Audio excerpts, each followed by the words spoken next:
무시당하는 순간 마음은 가라앉고 생각은 점점 어두워집니다.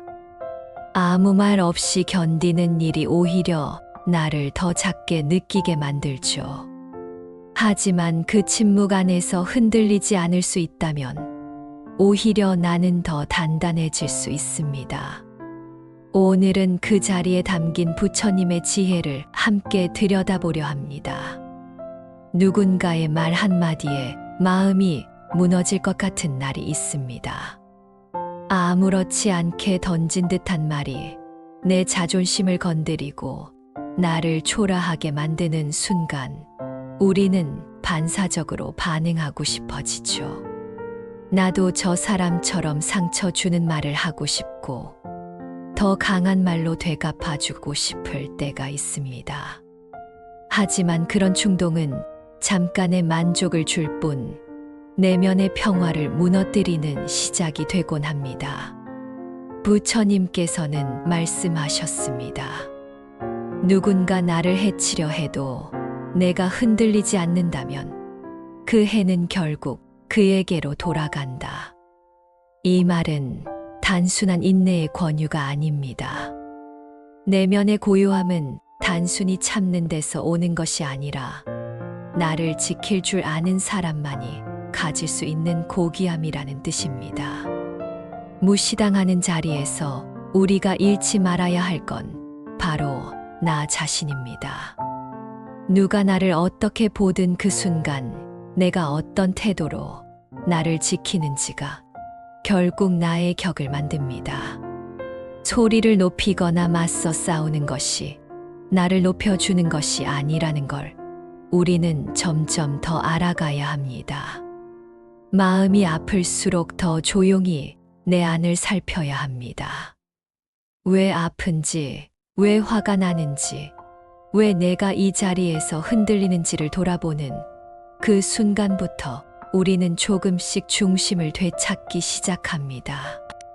부처님의 가르침은 언제나 바깥을 바꾸는 것보다 안을 다스리는 데 집중합니다. 고귀함은 외적인 평가로 주어지는 것이 아니라 어떤 상황에서도 내 마음을 잃지 않는 힘에서 비롯됩니다. 누군가 나를 무시했을 때 그 자리에서 내가 조용히 나를 지킬 수 있다면 나는 이미 그 사람보다 더 높은 곳에 서 있는 것일지도 모릅니다. 억울하고 화가 나더라도 그 감정에 휘둘리지 않고 나의 품격을 지키는 선택을 할 수 있다면 그것이 바로 진짜 존엄입니다.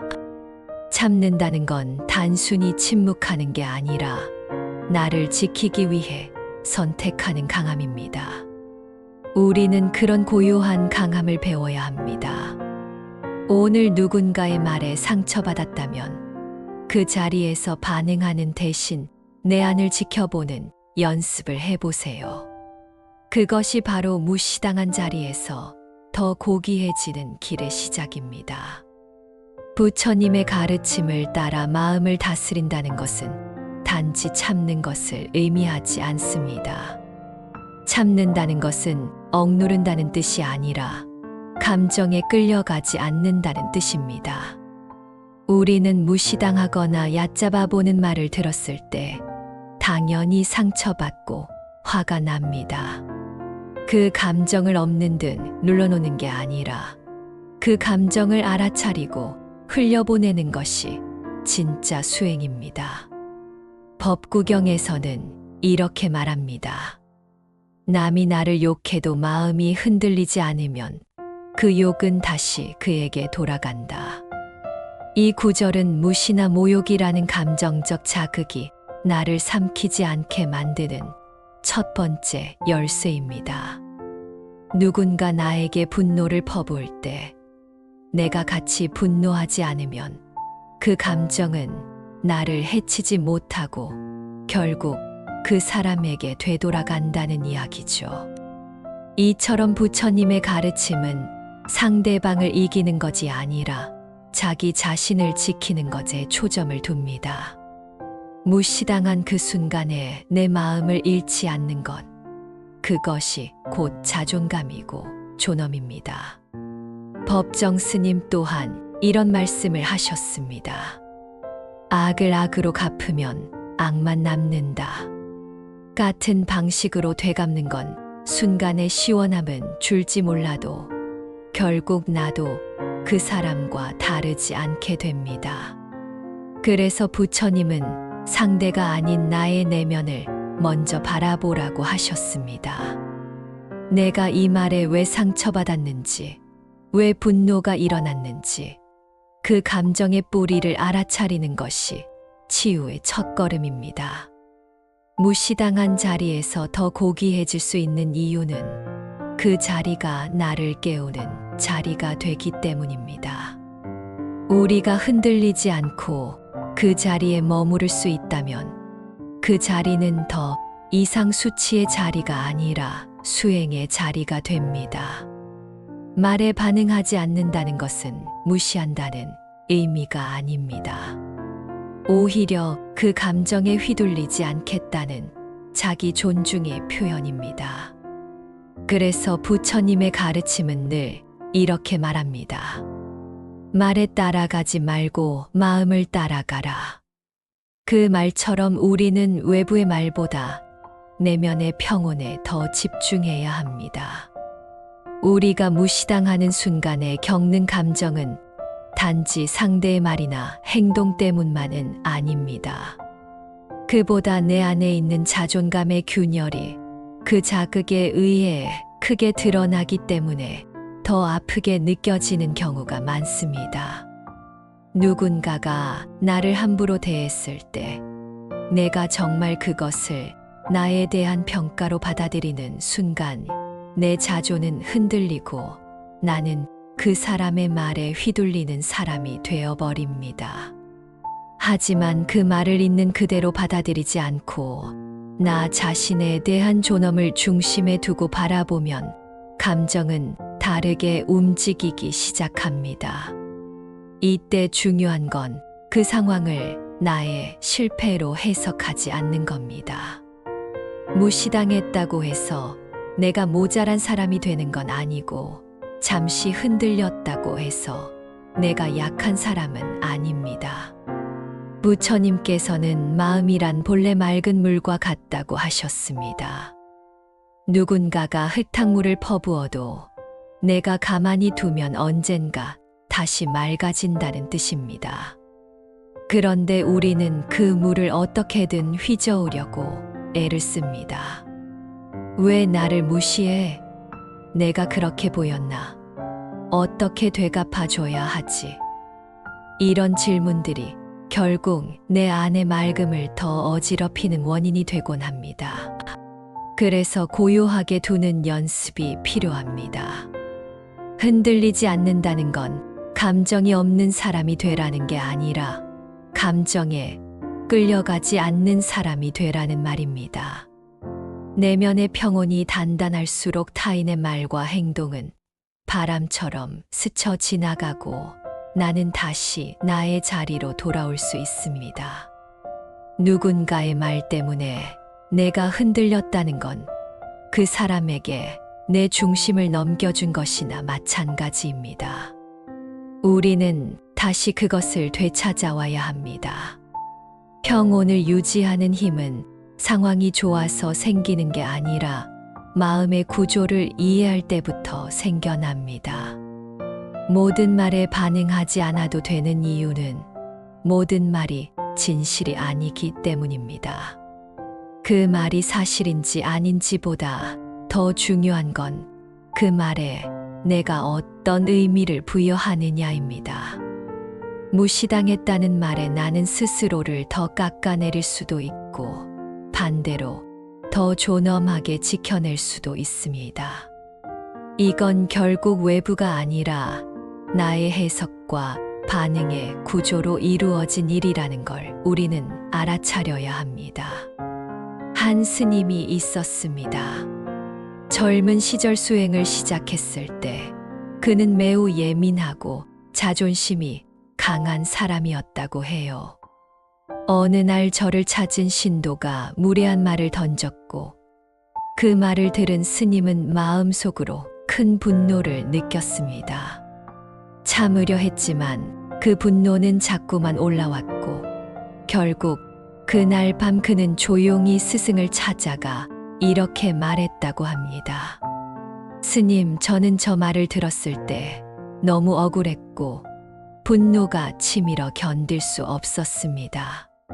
그러자 스승은 말없이 찻잔에 차를 따르더니 그에게 건넸습니다. 그리고 조용히 물었습니다. 차를 받았느냐? 젊은 스님은 대답했죠. 예, 받았습니다. 스승은 다시 묻습니다. 그럼 내가 주지 않았다면 받을 수 있었겠느냐? 스님은 고개를 저었습니다. 그러자 스승은 미소 지으며 말했답니다. 그래, 마찬가지다. 누군가가 모욕을 건네더라도 그걸 내가 받지 않으면 그 말은 그 사람의 손에 그대로 남아있는 거다. 이 이야기를 듣고 젊은 스님은 한참 동안 아무 말도 하지 못했습니다. 그리고 그날 이후 그는 누군가의 말에 쉽게 반응하기보다는 자신의 마음을 먼저 바라보는 연습을 시작했다고 합니다. 이처럼 무시나 모욕이라는 것은 반드시 나를 상하게 만드는 게 아닙니다. 내가 그것을 받아들이고 내 안에 머물게 할 때 비로소 그것이 나를 흔들 수 있는 힘을 갖게 되는 것이죠. 한 평범한 회사원의 이야기도 있습니다. 그는 항상 조용하고 겸손한 성격이었는데 직장에서 소리 없이 무시당하는 일이 많았다고 합니다. 말이 끊기거나 의견이 무시되는 일, 인사에도 제대로 반응하지 않는 동료들. 처음엔 분노하고 괴로워했지만 그는 어느 날부터 그런 상황을 내가 지켜야 할 평온의 연습장이라 부르기 시작했습니다. 그러고 나서는 같은 상황 속에서도 더 이상 예전처럼 흔들리지 않게 되었죠. 묵묵히 자신을 다스리는 그 태도는 오히려 주변 사람들에게 깊은 인상을 남기게 되었고, 시간이 흐르자 동료들이 먼저 그에게 다가오기 시작했습니다. 누군가를 바꾸기보다 나의 중심을 세운 결과였습니다. 실천은 어렵지만 반드시 가능한 일이라는 것을 그들은 보여줬습니다. 물론 이렇게 말하면 이런 생각이 드실 수도 있습니다. 그래도 사람인데 무시당하는 일이 반복되면 어떻게든 참는 것에는 한계가 있지 않나요? 그렇게 참고 또 참다가 오히려 자존감이 더 깎이는 건 아닐까요? 내가 너무 약해서 아무 말도 못하고 살아가는 것처럼 느껴질 수도 있고, 누군가는 나를 만만하게 보는 걸 더 부추기게 되는 건 아닐까 하는 두려움도 생깁니다. 그런 생각들 충분히 자연스럽고 중요한 감정입니다. 부처님께서도 침묵을 무조건적인 미덕으로 말씀하신 적은 없습니다. 억울함이나 아픔을 무작정 눌러두라는 게 아니라 그 감정을 바라보는 시선을 바꾸라는 가르침이셨습니다. 그래서 부처님의 말씀에는 말하지 않음이 아니라 지혜롭게 말함이 중요하게 등장합니다. 내가 침묵을 선택할 때는 그 침묵이 나를 위한 것이어야 하고, 말을 할 때는 그 말이 분노가 아닌 자비에서 나와야 한다는 것이죠. 무시당하는 상황에서 우리가 꼭 기억해야 할 것은 이 상황을 어떻게 해석하느냐가 나의 존엄을 결정한다는 점입니다. 아무리 억울한 상황이라도 내가 그 억울함에 머물러 나를 비하하거나 세상을 원망하면 결국 상처는 더 깊어집니다. 하지만 그 감정을 있는 그대로 인정하고 그 안에서 나를 이해하려고 하면 그것은 더 이상 상처가 아니라 나를 이해하는 통로가 됩니다. 참는 것과 무기력하게 당하는 것은 다릅니다. 참는 것은 내 안의 분노를 의식하고 다스리는 과정이고, 무기력은 그 감정을 모른 척하거나 외면하는 상태입니다. 우리는 참을 수 있는 존재입니다. 그 말은 내가 스스로를 지킬 수 있는 힘이 있다는 뜻이기도 합니다. 무시당하는 자리에 서 있을 때마다 나 자신이 초라하게 느껴질 수도 있습니다. 하지만 그 자리를 견디는 건 나의 약함 때문이 아니라 그 자리를 견디는 나의 용기 때문입니다. 우리는 그 용기를 너무 과소평가하곤 합니다. 작고 보이지 않는 그 인내가 때로는 세상에서 가장 고귀한 빛이 될 수도 있다는 사실을 잊지 마세요. 이제 우리는 그 자리를 어떻게 견디고 어떻게 고귀하게 만들 수 있을지 구체적인 실천법을 함께 나누어 볼 수 있겠습니다. 첫 번째는 있는 그대로 바라보기입니다. 무시당했다고 느껴질 때 가장 먼저 올라오는 감정은 억울함이나 분노일 수 있어요. 그때 그 감정을 밀어내지 말고 조용히 바라보는 연습을 해보세요. 아, 지금 나는 억울하구나. 마음이 아팠구나. 이렇게 말로 표현해보는 겁니다. 단지 그것만으로도 감정은 점차 가라앉기 시작합니다. 두 번째는 반응을 늦추는 연습입니다. 누군가가 나를 무시하는 말을 했을 때 바로 반응하기보다는 한 박자 숨을 고르고 생각해 보는 겁니다. 지금 이 말이 정말 나를 향한 것일까? 이 말에 내가 반응할 필요가 있을까? 하고 스스로에게 물어보는 거죠. 이 한 박자의 멈춤이 결국 내 중심을 지켜주는 힘이 됩니다.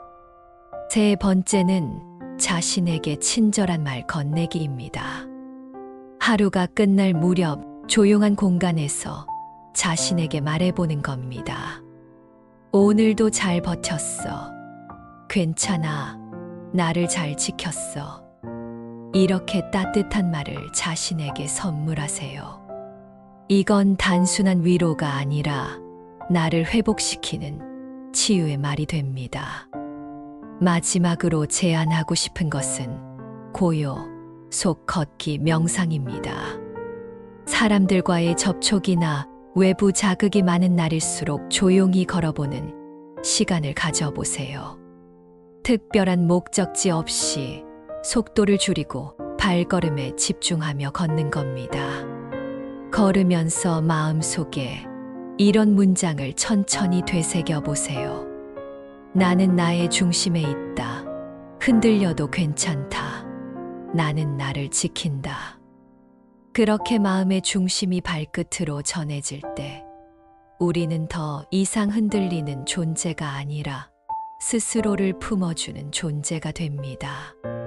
무시당한 자리를 내가 나에게 주는 쉼의 공간으로 바꿔보세요. 그 자리를 견디는 동안 우리는 단단해지고 그 단단함이 다시 세상을 부드럽게 감쌀 수 있습니다. 무시당한 그 자리가 나를 무너뜨리는 곳이 아니라 나를 단단하게 세우는 자리가 될 수 있다는 사실 기억해 주세요. 당신은 고요히 견딜 수 있는 사람이고 그 견딤은 결코 작지 않습니다. 세상은 알아주지 않을 수 있지만 당신은 당신을 알아주고 있다는 것. 그게 가장 중요합니다. 혹시 부모로서 자녀에게 그런 상황이 닥쳤다면 무엇보다 먼저 마음을 품어주는 말을 건네주세요. 그 자리에서 버텨줘서 고맙다. 내 잘못이 아니야 라는 말 한마디가 아이에게는 큰 위로가 됩니다. 자녀가 세상에서 다시 스스로를 지킬 수 있도록 따뜻한 응원의 기둥이 되어주세요. 오늘도 조용히 스스로를 다독이며 하루를 지나온 당신. 그런 당신 덕분에 이 세상은 조금 더 따뜻해지고 있습니다. 구독과 좋아요는 부처님께 드리는 작은 향입니다. 당신의 하루가 평온하시길 바랍니다.